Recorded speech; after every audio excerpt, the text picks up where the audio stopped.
Junot has let the Russians escape, Emperor Napoleon said bitterly. He is losing the campaign for me.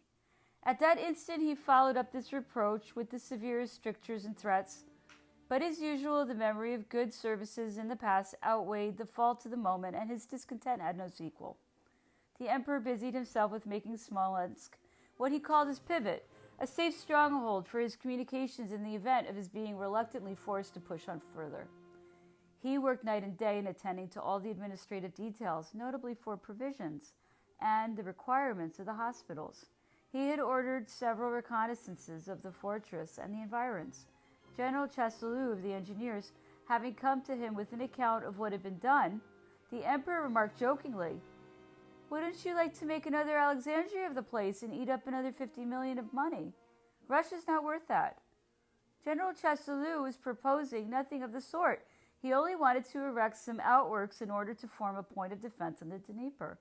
The next day, August 20th, the emperor stopped all work in hand, appearing to have no wish to go beyond Smolensk. This retreat of the Russians, without any possibility of saying where they would halt, the increasing certainty that they themselves had set fire to Smolensk, and this war of mutual destruction with no result beyond the gaining of ground, all these circumstances gave food for serious thought to the emperor, and confirmed his desire to go no further and to do his best to bring about negotiations. The following details can leave no doubt of his intentions, which he openly explained to the princes of Neuchâtel and Eckmühl. After his arrival at Smolensk, the emperor inquired whether there was any slightly wounded officer or any man of some standing in the palace.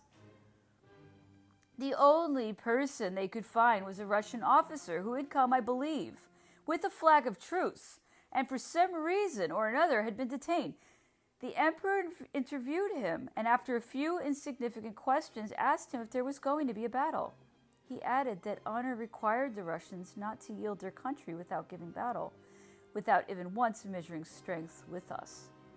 Thereafter, it would be easy to make peace, as between two champions, reconciled after a duel. The war, he said, was only a matter of politics. He wished for nothing better than that Tsar Alexander should feel as little resentment as he did. The emperor added later that he was going to send this officer back to his own army on condition that he would repeat to the Tsar what was going to tell him, namely that the Emperor Napoleon wished for peace, that he had wanted nothing better than to reach an understanding before the war had broken out. The officer promised to convey these messages, but at the same time observed what he did not think peace possible so long as the French were on Russian soil. The Russian army marched in good order, without undue haste, like men intent on abandoning nothing, and prepared in case of necessity to stand their ground. The King of Naples believed that their good marching order showed their intention of giving battle. He even had the idea, it is not known why, that Barclay de Tolly had taken up his position behind the Uja, and that he was establishing entrenchments in front of Dorogobuya in preparation for this battle. The king thought this might be the battle for which the emperor had expressed so many hopes, and that if we gained it, the army could be ensured of a long rest in Bies without being forced to leave its base too far behind. Our numerical superiority and our habit of success justified us in believing that we should gain a victory. The King of Naples poured forth his dreams and hopes to the emperor. I call them dreams, for Miloradovich's reinforcements had not come up, and the Russians were in no position to give battle. But these hopes were too sanguine, and accorded too well with the emperor's own views, not to sweep him off his feet. He left Smolensk in all haste, 1 a.m., August 25th. The guard moved ahead in echelon to support the King of Naples if necessary, and was ordered to press forward.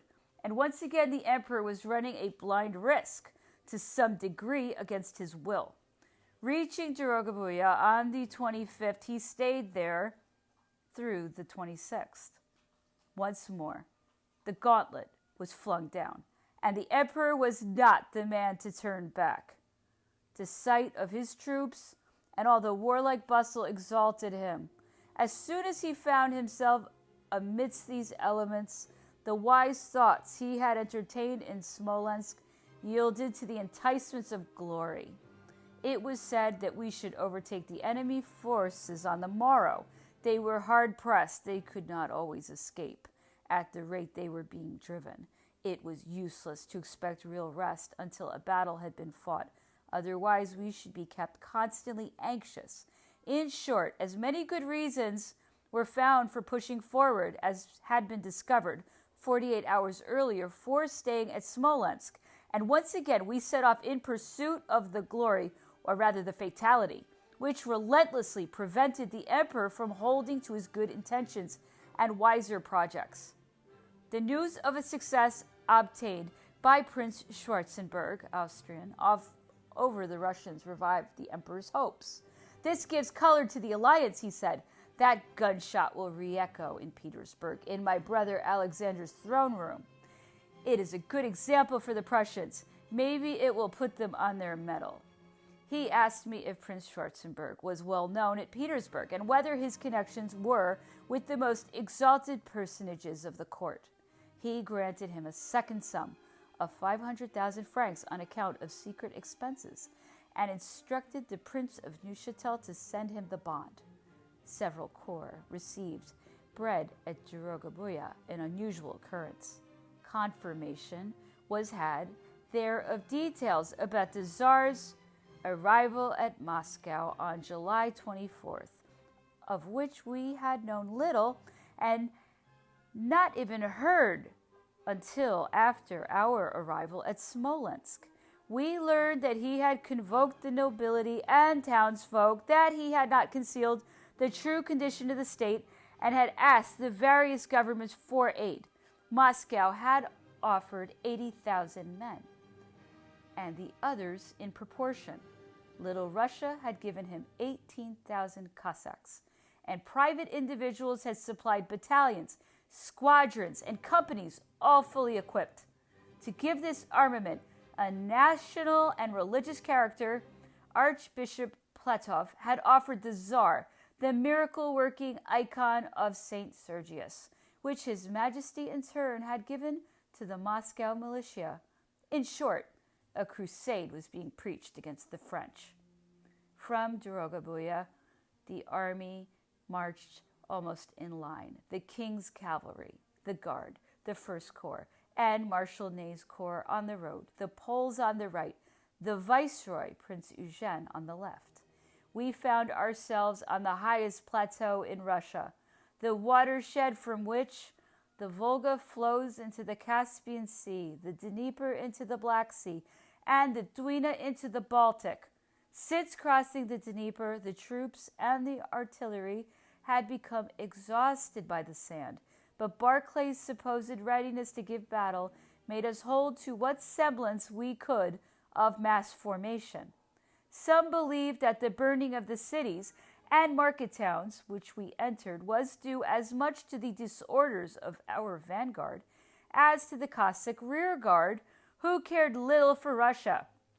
I confess that at first I shared this opinion, not comprehending what object the Russians could have in destroying all their public buildings of a non-military character, and even private houses which could not, after all, be of great service to us.